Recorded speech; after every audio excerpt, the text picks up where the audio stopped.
Welcome to Secrets of the Tarot.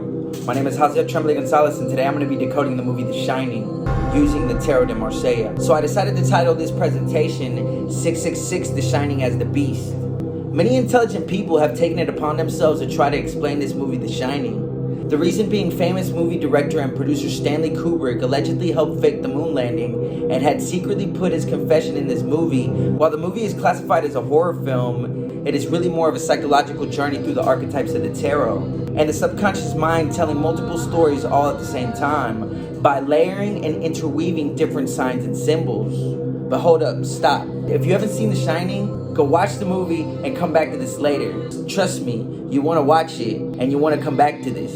Here, I'll give you some time while we cut to a commercial break. If you're looking for a quiet, remote family getaway, look no further than the newly renovated Overlook Hotel. With our famous garden maze and beautifully appointed interiors, there's a surprise around every corner. Our staff is hard at work to make you feel welcome. The Overlook Hotel. Come stay with us forever. Okay, now that you're back, remember that the underlying message in this movie is centered around the moon landing hoax. Though many people have given various interpretations, none have come close to what I'm about to reveal right now. Because to my understanding, I have without a doubt found the master's key to the whole mystery. I acquired it in the very last scene of the movie in the gold room. This gave me the ability to unlock the real interpretation of the movie like nobody has ever done before. This being now the highest interpretation of the movie and revealing the secret to room 237. Before we continue, subscribe, share, and stay tuned, because what I'm about to reveal is not just a theory, it's the key to understanding the hidden language of the universe woven into a film that has haunted the collective consciousness for decades. This will without a doubt leave you questioning your very own reality. Part 1. Let's start from the end. In the final scene of The Shining, a subtle, profound revelation is presented through a display of 21 photographs organized in a 3x7 structure on the wall in the gold room of the Overlook Hotel. This arrangement echoes the esoteric 3x7 chart of the Tarot de Marseille constructed using the 21 major arcana plus Lamat, the Fool, which is placed outside of the square as the initiate who awaits to begin his travels. This table is also known as the Fool's Journey, or the Golden Road, though it is better translated as the Madman's Journey, symbolizing the cycles of reincarnation of the soul. The 3x7 structure represented on the hotel's walls photographs is the key to unlocking the darkest secrets of room 237, a place where subconscious traumas and the hidden truths of the characters are brought to light, and even the very nature of reality is broken on multiple levels of interpretation. The Shining is Kubrick's enigma to the global deception. If we go to Revelations chapter 20, verse 7 and 8, we see it says, "And when the 1,000 years are expired, Satan shall be loosed out of his prison, and shall go out to deceive the nations which are in the four corners of the earth, Gog and Magog, to gather them together to battle, the number of whom is as the sand of the sea." You see, the United States and Russia are the biblical Gog and Magog that deceive the whole world with their hidden collaboration in the space race. The United States, having allegedly been the first to set foot on the moon, cemented its status as global superpower during the Cold War, guiding the course of history. Let's talk a little bit about the nickname of the devil, Old Nick. Nick is a nickname for the devil first recorded in the 17th century. President Nixon, in office during the purported moon landing, has his name eerily tied to this number through numerological analysis, raising the questions about hidden meanings and predestined roles. Adding to this enigmatic nature of the film's casting, Jack Nicholson playing the deranged patriarch Jack Torrance bears a name that phonetically echoes Nick's son, another potential allusion to the devil. And again, the names Stanley, Satan, Kubrick, Cube, Satan's Cube, these are not mere coincidences. Stanley Kubrick was one of the most prolific directors in the history of cinema, as well as a master occultist, taking an extensive amount of time to craft his masterpieces with meticulous precision. Part 2. The Labyrinth. The Labyrinth and the Tarot are tools used in the spiritual esoteric journey tradition that seeks to understand the soul's odyssey. The Labyrinth is a map or diagram that illustrates the soul's path in the universe. A universe that is far broader and more complex than what we can observe. There are many versions of this diagram, Over the millennia, many have been distorted and simplified, but the most defined and complete scheme of the labyrinth can be found in the cathedral in Chartres, France. In the center of this religious temple, we find the so-called Chartres labyrinth, which contains 11 levels and requires 33 turns through these levels to reach the center. A center that symbolizes enlightenment. This is the same exact system found within the tarot. And it is to my understanding that in making the connection between the two, the labyrinth and the 21 major arcana placed at the end of the movie, Stanley Kubrick is showing you the real versions of these tools, which are the ones found in France. What makes this more interesting is that 33 and 11 are very significant numbers in occultism, particularly the latter, as it harbors knowledge that we are currently rediscovering according to string theory. We live in a universe of 11 dimensions. At this moment, we are experiencing life in a combination of only 4 of those 11 dimensions. You might wonder how this relates to the soul's path proposed by the labyrinth. Precisely, the soul must traverse these 11 dimensions to achieve enlightenment, as we can also experience life in other dimensions, or rather, in another combination of dimensions, with the 11th being a plane of existence where the soul can express its potential, no longer dependent of our physical form, but existing as pure energy. However, as the labyrinth shows, this is not a linear path.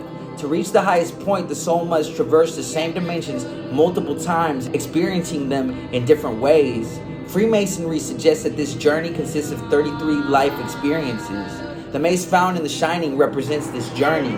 Jack, having failed the journey, becomes trapped in the hotel, as shown by his freezing to death outside in the snow and his image appearing on the center photograph arranged in the 3x7 chart on the hotel wall in the closing scene.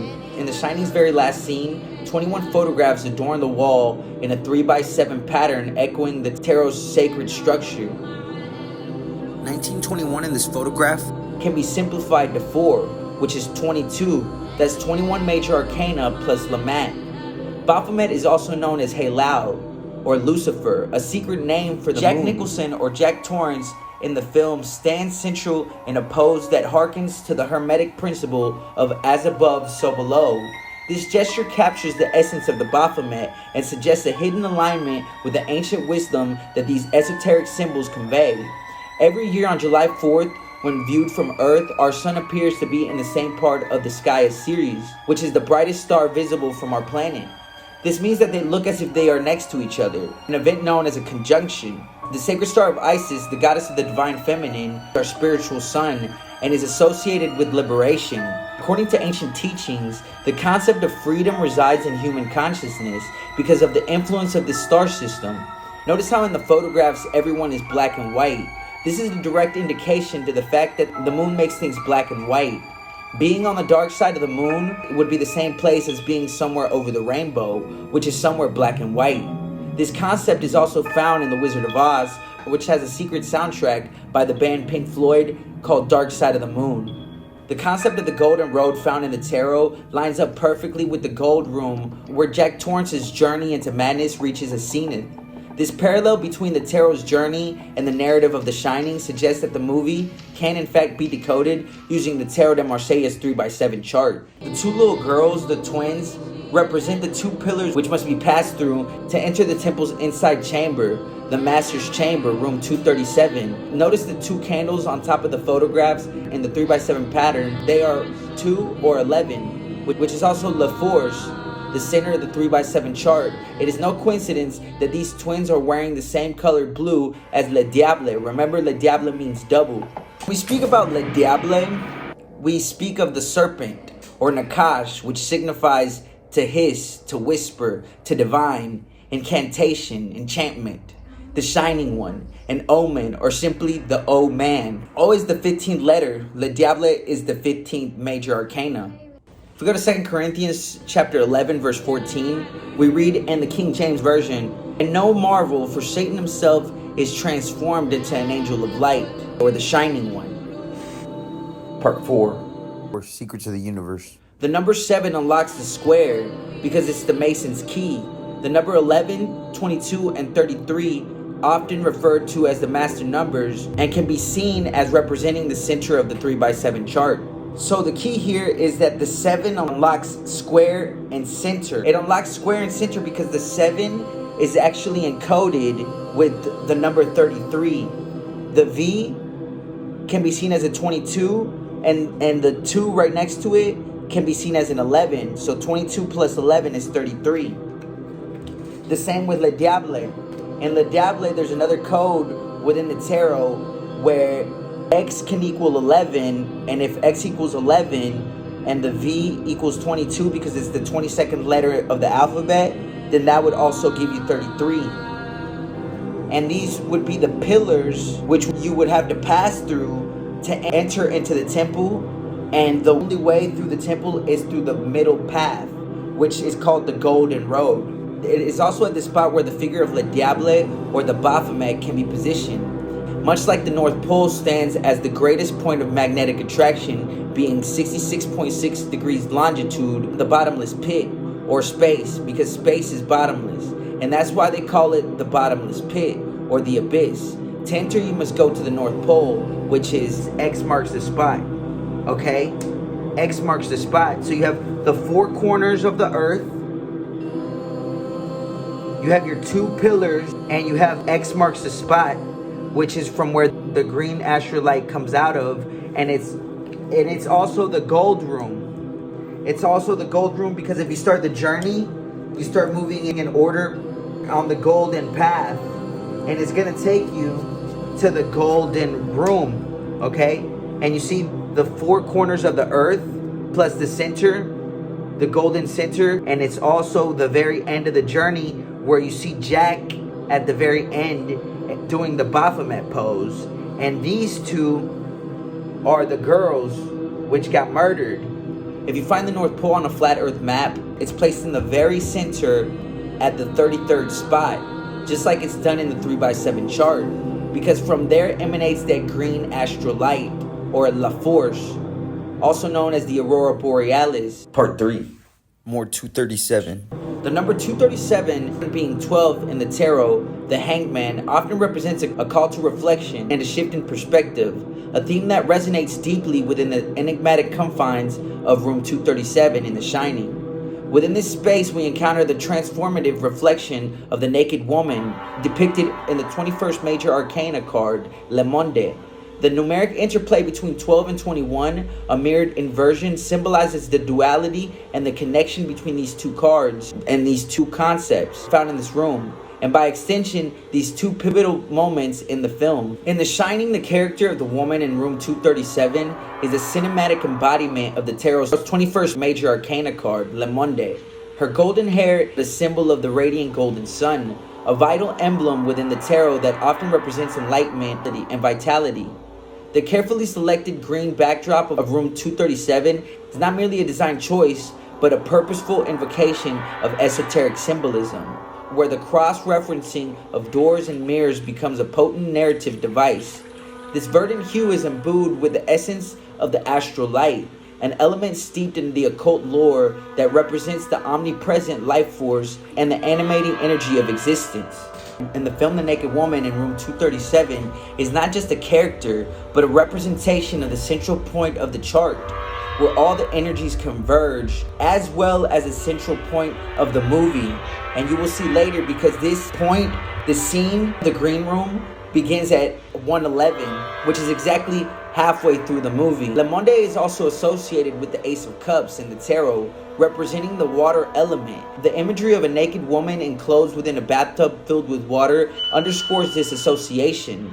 Water in many traditions is a symbol of the subconscious realm of dreams and emotions, which is fitting given that room 237 serves as a portal to a higher state of consciousness or deeper dive into the subconscious mind. When viewed in conjunction, these 2 cards not only display a direct inversion of posture, the hangman's downward suspension against Le Monde's upward elevation, but also share a commonality in the cross-legged symbolism. This mirror-like gesture binds the 2 images together, suggesting a thematic interplay of reflection and revelation, of being bound and being free. It is as though Le Monde acts as the mirror image to the hangman, revealing what is hidden, much like the reflections in a mirror. The concept of reversal is a reoccurring theme. It's in this space where Jack encounters the woman in front of the mirror. He sees her backside in the mirror, revealing her true form. The Baphomet, or Halal, a secret name for the moon, The dark side of the moon, a metaphor for the deeper, often darker truths that lie beneath the surface of our conscious mind. The mirror thus serves as a liminal object, not only reflecting the visual, but also unveiling the hidden truths behind the physical facade. The ugly truth, the woman in Le Monde represents the moon, Le Monde being a play on Moon Day, which is Monday, referring to the moon. Thus, when you see the woman's back, you are actually looking at the dark side of the moon. Her backside reveals a shape like Le Diable's or the Baphomet. This is all Saturn Moon Matrix symbolism. La Force, which is the 11th major arcana, main card that occupies the center of the 3x7 diagram, position emblematic of the black hole sun, an arcane concept that alludes to the profound, unseen forces that shape our reality. The woman in the center of the mandorla in Le Monde is also a representation of this concept, for she is at the center of the crossroads between four creatures or four beasts, one in each corner, signifying the four cardinal directions, north, east, south, and west, which represent the Square Temple Hotel.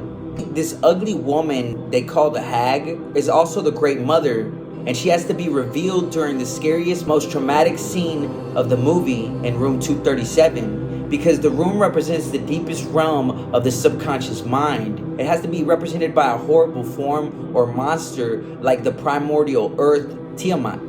Arcana 12 Le Pendu, the upside down, represents this journey inward, entrance into the realm of the subconscious mind, self-reflection, the realm of the monsters and your deepest, darkest fears. The way of communicating directly to the subconscious mind is through signs, symbols, and trauma. This movie seeks to transmit a very deep message dealing with the moon landing hoax and the Tarot de Marseille subliminally by taking you on a traumatic experience that's filled with deep occult concepts. This leprous woman is also the Baphomet.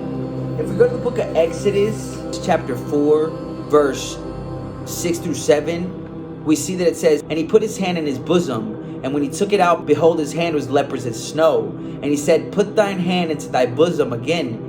And he put his hand into his bosom again, and plucked it out of his bosom, and behold, it was turned again as his other flesh." Meaning that Moses was a brown man, and when he had seen his hand, after he had placed it in his bosom like this, his hand came out and it was white as snow. But then God told him to put his hand back in his bosom, and when he had brought his hand back out, his hand had turned as his other flesh, meaning that his hand was no longer white as snow, but his hand was like his other flesh, brown. In the Tarot de Marseille, the color blue has a deeper meaning that can be linked to both transformation and the concept of white and black leprosy, as it was understood in the past. Blue in the tarot cards can symbolize this kind of deep change. Just like how alchemy talks about a process of nigredo and albedo, Le Hermit and Le Pape's hands are blue, making reference to the story of Moses' hand having turned leprous as snow. This is a dramatic transformation, showing that his hand was originally brown. You can also tell that blue means white here, because both Le Hermit and Le Pape are old and their beards should be white because of their age, but they are actually blue. The woman in room 237 has the white leprosy. Her body is full of leprous sores. In this reformation of the Marseille deck, the Moors de Marseille Tarot, the woman in Le Monde does not have leprosy. The blue can also mean black. For example, the mandorla around a woman in Le Monde is blue because it represents the primordial egg. In eggshells, even though they are mostly thought of as white, the cosmic egg is actually black or blue. The Baphomet is also said to be black, even though it is given a white body. Miguel Serrano says in his book, The Golden Cord, Baphomet was black. Alchemia derives from Chem, black, ancient name of the country of Egypt, of the black earth of Egypt. Al is an Arab prefix added later. Aleister Crowley's book of Thoth states, "No system truly Kabbalistic makes air in the conventional sense the original element, though Akasha is the egg of spirit, the black or dark blue egg. The black egg of the element of spirit in some Hindu schools of thought is black. From it, other elements, air, water, earth, fire, in that order, proceed." So you see the blue egg shape that surrounds the woman floating in the air in Le Monde can represent the black egg of spirit. Here we see the canine in La Lune, who represents the Canaanites, who turned into albinos due to the spell of Kingu, the moon. And you see the moon is also blue, because the moon is white unless you are looking at the dark side.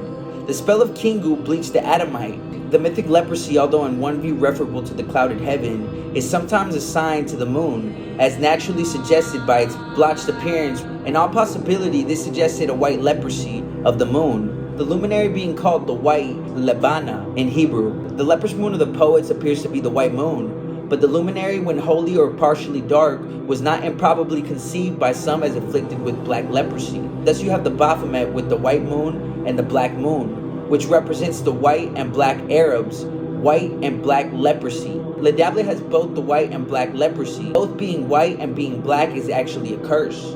Le Diable can be seen as either a white leprous Flugerod with yellow hair or a blue melanated Amun. In actuality, Le Diable has the ability to transform into many different things. Here's a list of all the things that Nakash Halal can be. This is from the Holy Tablets. Nakash said, I have taken on many forms in all places, called rabbi, preacher, pastor, guide, imam, sheikh, guru, sage, wizard, soothsayer, mystic, mother, Sufi, city, place, father, friend, poet, food, habit, drink, hobby. You find me in all these things. At the center of the 3x7 chart, where Le Diable, Le Chariot, Le Force can be situated, we also find the G. The letter G is the 7th letter in the alphabet. To make it the 33rd letter, loop through the alphabet, and after reaching the last letter Z, then the 7th position of G, we get number 33, or A being 27, B being 28, C being 29, D being 30, E being 31, F being 32, and G being 33. Le Diable is the serpent or dragon attempting to kill the Christ child, Apollo. It also symbolizes the Apollo 11 rocket, which never went to the moon. The Great Deception. Apollo is making reference to the black sun, which goes in the center as La Force, the 11th major arcana, the sun behind the sun. It's the Christ and the Antichrist bound together as opposing forces for the rest of eternity. The Christ is the Antichrist, and the Antichrist is the Christ. It's all about perspective. One people's Christ is another people's Antichrist, and vice versa. You're probably thinking to yourself, well, this makes a lot of sense. But how do you get a 33rd spot within a square of 21 major arcana?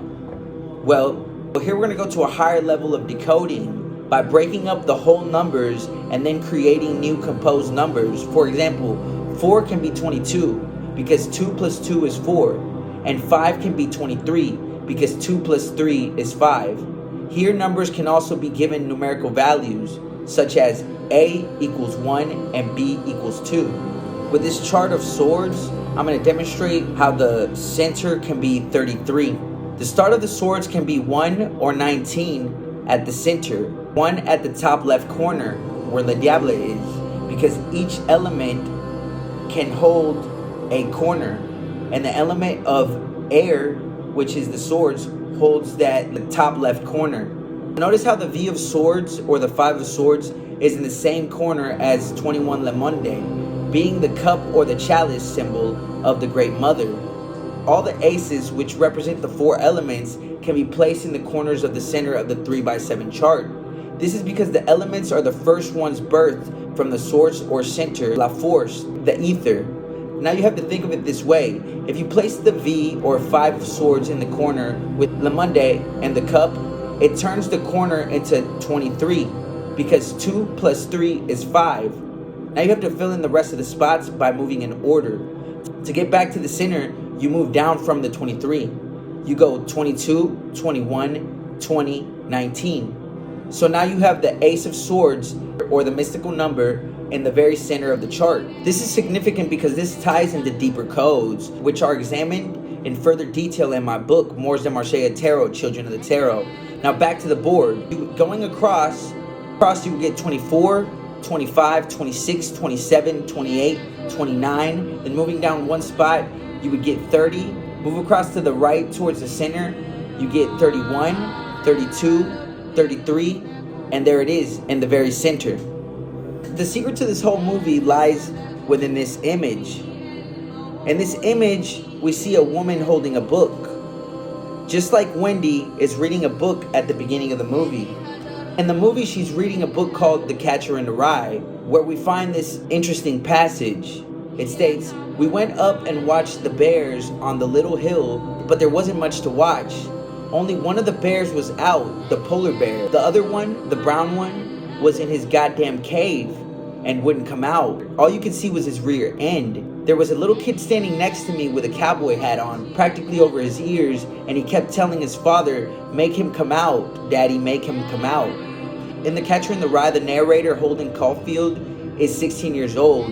As he tries to reconnect with his younger sister Phoebe, who is around 10 years old. The passage reflects Holden's desire to connect with her despite the challenges he faces. There is a broader thematic connection to the themes of unprotected children who are subject to the abuse of adults or society. The narrator, Holden, says, "Anyways, I keep picturing all these little kids playing some game in some big field of rye and all. Thousands of little kids and nobody's around. Nobody big, I mean, except me. And I'm standing on the edge of some crazy cliff. What I have to do, I have to catch everybody if they start to go over the cliff. I mean, if they're running and they don't look where they're going, I have to come out from somewhere and catch them. That's all I do all day. I just be the catcher in the rye and all. I know it's crazy, but that's the only thing I'd really like to be." In Catcher in the Rye, Holden's dream is to be the catcher in the rye, meaning he wants to stop children or anything that may still be innocent from falling over the edge. This means he wants to preserve the innocence, reveal the secrets kept sacred. If they tell it, they must do it in code. As Masons, they are supposed to keep you in the dark. They must conceal and never reveal. To keep you innocent, in one sense, is to keep you ignorant. Like when a child asks an adult how babies are made. In another sense, it's to keep the innocence of the child in the movie. Danny wasn't abused, it's just an interpretation which failed to reach its highest point. Now that we've found her in the tarot, let's find the husband, which would be one, or I. Obviously, since she's the wife, then one will be the husband, le batelier. It's also an I because this is also your journey. By the end of the movie, you have seen everything through all the characters' eyes. And the key here is that this card's true interpretation is work. Because the Golden Road or Fool's Journey is also known as the Great Work of Masonry. So the journey begins with the interview for the great work. And Jack walking into the hotel is Jack walking into the temple. And then you see the 4 pillars or 4 corners of the earth and the gold room. Now when Jack goes in the office, there's going to be a book on the desk that says travel, because this is the beginning of the journey. This whole movie was created to scare you away from the image of the Baphomet, but it was really centered around the mat, or what later became known as the Fool's Journey. Lamat means the madman in Provencal. He's on his journey on the yellow brick road to reach the Wizard of Oz, from where the green astral light emanates, or the Baphomet. As I stated earlier, July 4th is a direct reference to the Star series and the Sigi ceremony performed by the indigenous Egyptian tribe of the Dogon. Here we find the real indigenous concept of the Shining. The Sigi was used to tell the story of the creation of the universe, of human life and the advent of death on earth during both funeral ceremonies and the rites of the end of mourning, Dhamma. Because of the birth of the single-sexed male Jackal, who was born without a soul, all humans eventually had to be turned into single-sexed beings. This was to prevent a being like the Jackal from ever being born on earth again. The Nomo foresaw that the original rule of twin births was bound to disappear, and that heirs might result comparable to those of the Jackal, whose birth was single. Because of his solitary state, the first son of God acted as he did. The removal of the second sex and soul from humans is what the ritual of circumcision represents in the Dogon religion. The dual soul is a danger. A man should be a male and a woman a female. Circumcision and excision are once again the remedy. The reason why the house wants to kill Danny is because he is actually the Antichrist. He is Jack Torrance, the Antichrist. There's that Jack or Jackal. The Antichrist in the mysteries is the Christ, and the Christ is the Antichrist. You probably think I've lost my mind, but I'll prove it to you with one single point. Go look at the release date of the movie The Shining. 1980, Christmas Day, the birth of Christ. Now, who would put out a movie about a father trying to kill his own son on Christmas Day? Now, think about the story of Jesus and how they say that his father killed him by crucifixion. Notice also how Danny has a blue sweater and how it's blue like Le Diable because he has the double soul. The birth of human twins was celebrated in the Dogon culture because it recalled the fabulous past, when all beings came into existence in twos. symbols of the balance between humans and the divine. The celebration of the two births was a cult that extended all over Africa. Part 5. The Knight Templar's S-word. Along with the revelation of the Graal appears that enigmatic figure, the Baphomet, with two faces, the two souls. Its origin, meaning, and etymology are unknown. It is thought to be in Janus, Shiva, and Abraxas.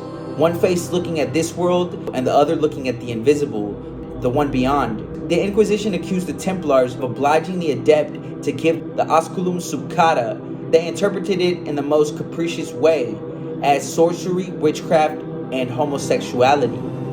Osculum infame is the name of a witch's supposed ritual greeting upon meeting with the devil. The name means the shameful kiss, or the kiss of shame. Surely the kiss was given on the rear face of the Baphomet and signified the passage into the world of the supersensible for the adept. If we go to Mark chapter 14, verse 43, in the KJV we see, "And immediately while he yet spake cometh Judas, one of the 12, and with him a great multitude with swords and staves from the chief priests and the scribes and the elders. And he that betrayed him had given them a token, saying, Whomsoever I shall kiss, that same is he, take him and lead him away safely. And as soon as he was come, he goeth straightway to him, and saith, Master, Master, and kissed him. And they laid their hands on him and took him. And one of them that stood by drew a sword, and smote a servant of the high priest, and cut off his ear. Here the S-word was given, the secret word, and Yeshua is taken safely. Judas traded places with Jesus, and then trades places with Jesus' son Simon Bar-Jesus, and he's the one that actually gets crucified. The Templars only denied the crucified, not the symbol of the cross. In their initiation ceremonies, Cathars and Templars alike asked the applicant to abjure from the old faith in Christos, the crucified. Cathars in the rite of the consolamentum, wherein the Roman Catholic baptism is erased, make their initiate born for a second time. The Templars do it by facing a Christian cross. This is one of the accusations that they did not deny. The ceremony would take place next to the image of the mysterious Baphomet, the idol with two heads, alchemical figure of the androgynous, of Abraxas, and also Lucifer, the Christ of Atlantis.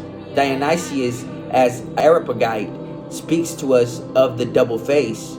The Baphomet is black, and the ultimate secret of the Egyptian mysteries is also found in the Black Osiris, the Black Sun, the Black Polar Sun of Midnight. Isis, the goddess chosen by the Templars and Cathars, is also black. She is the wife of Osiris.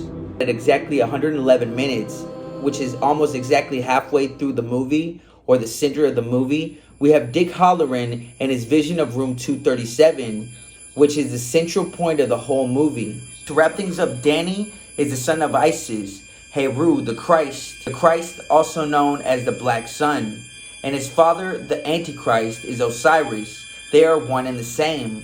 The father, being the primordial triple darkness, dies and is reborn as the sun, the phoenix bird, and the story repeats over and over as the cycles of reincarnation. This is the birth of light from darkness. If the father were to actually kill the child, the sun, it would stop the cycles of reincarnation, stopping the creation of the world of light. So with all that said, what is the moon's big secret? The secret is found in the scene when Danny originally goes into room 237. As he walks towards the room, he says, Mom, Mom. And when he goes into the room, the camera fades to the scene of his mother's back, and she's in the boiler and laundry room working a huge machine. This is the same thing that was revealed in the movie The Wizard of Oz, a man working a big machine. This is the revealing of the dark side of the moon. Ice is unveiled. It's a machine. I'll leave you with this last thing to think about. They say that between 1969 and 1977, seismometers installed on the moon by the Apollo mission recorded moonquakes. The moon was described as ringing like a bell. If you go and research, the ringing of bells is the equivalent of the Om tone. Just think about that. And that's the end of the video, guys. If you liked the video, like, comment, and subscribe. I'm going to be dropping a PDF that's got all this information and more in it. You can also find my book, Morge de Marseille Tarot, Children of the Tarot, on my website. www.mooresdemarseille.com.